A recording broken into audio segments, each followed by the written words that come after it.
In the next interview, you will see a clinician helping his client develop a relapse prevention plan. Thanks for coming in today, Roger. I thought today maybe we could work on this card. It's called a relapse prevention card. And now you've got, how many months sobriety you got? 7. 7 months. And so we want to do some things to help you to maintain that sobriety. And this card, what it'll help to do is look at what are some healthy habits, things you can engage in that are in replace of alcohol that you can do. It'll also list what some of your triggers are in high-risk situations.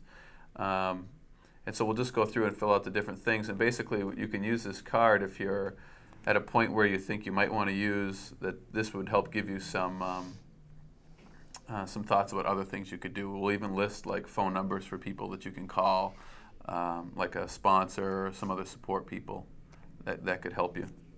And these are support people. It can be anybody who supports your sobriety that you could call for support.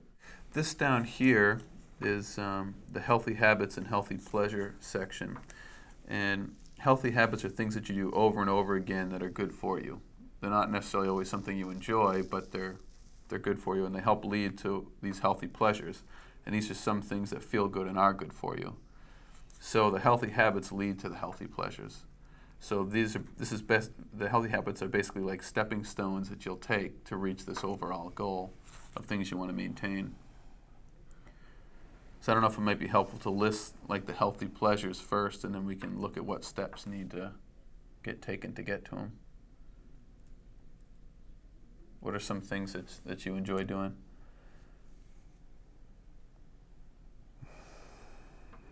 Working out. Okay. Is there something else that, other healthy kind of habits that you like? Spending time with my kid. Okay. What about, I know you like to go to movies and go out to eat and that kind of stuff. I mean, it seems like something you partake in at least once or twice a week usually, right? Mm. Would that be one that you'd like to continue to do? Yeah. I mean, our big goal has been to obtain your license, right? To get that back. Yeah. So I don't know if you want to put, to obtain license, maybe, and we'll look at the steps for that one. So the first healthy pleasure is working out, right? Mm-hmm. So what kind of things do you need to do? What kind of steps need to be taken over and over again all the time so that you can reach that, to keep building the workout?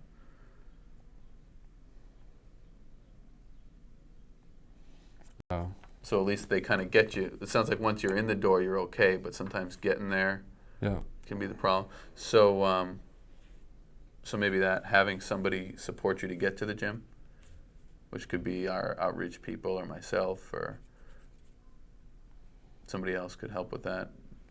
So would sobriety be a piece that needs to go in there as well? Yeah, for all of this. For all of it? Okay. Well, maybe we can just put that in the far side, like maintain sobriety. What about your medications? Do they impact all these different things too?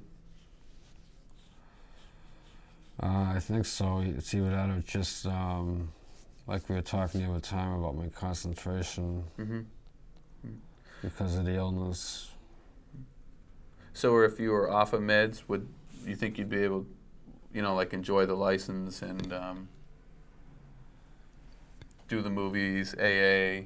If I was off my meds, I'd be in a manic high. Okay. So maybe we'll want to put it there so it sounds like it affects all the other ones. So managing sobriety and taking medications sort of impacts all of it. In the next segment, you'll see a clinician working with a client to develop a relapse prevention plan in a less formal counseling session. Bill, tell me about where you're at with alcohol these days. It's been a while since you've used it. It's been about 8. I haven't used it in 8 months now. What we want to do is to carefully examine the sequence of events in your last slip and find an earlier place where you can set the alarm bell and say, no, wait a minute, this is getting dangerous. Yeah, this is getting to be too much, in other words. Exactly. I mean, it could be, like when I drank before I could have died, I realize that now, because I got off my meds and I was very psychotic like it.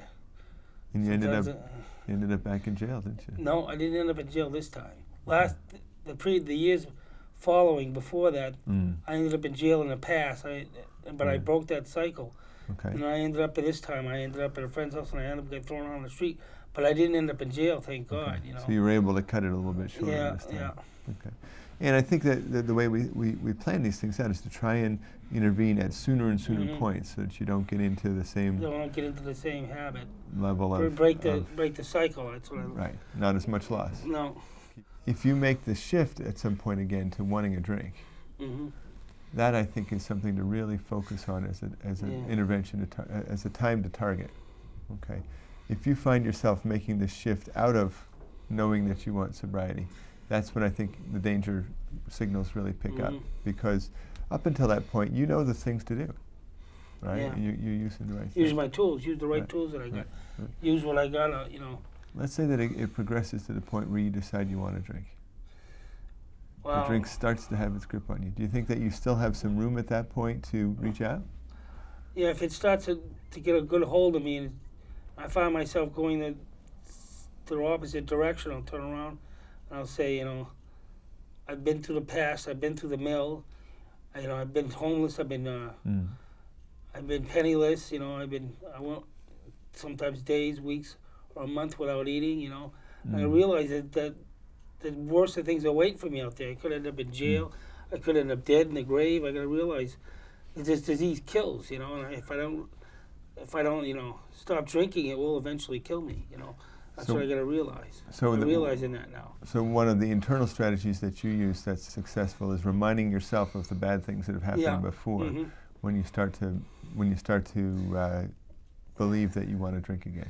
Yeah, I just think of the past and what happened and what I lost and what I could have. And are there also some things? So that's something you can do within yourself, within your own thoughts, to try and combat the urge to drink when you start to think that you want to, is to remind yourself of how it's hurt you in the past.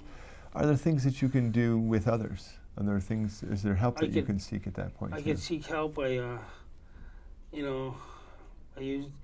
using, you know, my tools I've got. I can seek help by using people, you know, using them for good advice and stuff. Using their advice, taking it, and storing it, you know, and take what I need and throw the rest away. Like.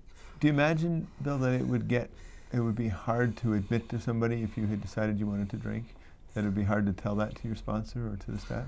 It used to be at first, but it's getting easier each time I do it. It's not as hard as it used to be. At first, it was really hard, but it's getting easier now. I'm learning to open up more and, you know, trust people, you know, let people in. Is there a certain sort of code word that you can use to tip those people off that it's getting there? Yeah, I'll sit there, I'll tell them, I'll come in, I'll tell them, you know, I feel like I want to go out and drink. I'll tell them, can we talk and sit down and talk for a while, you know. I think that's one of the most important things in this stage, is continuing to learn from the slips that you've had. And each time that it gets close, each time that you feel an urge, grow from that. Don't view that as a failure, don't view that as a setback. View that as an opportunity to grow and acquire more knowledge about what realize tips now you that off. I realize now that, you know, by going forward, I'm learning more about the disease, and I'm learning more that I can lick this thing, you know. I'm learning more about the disease where I know it's bad for me. It's no good, you know. It's just poison. It's slow poison, like, you know.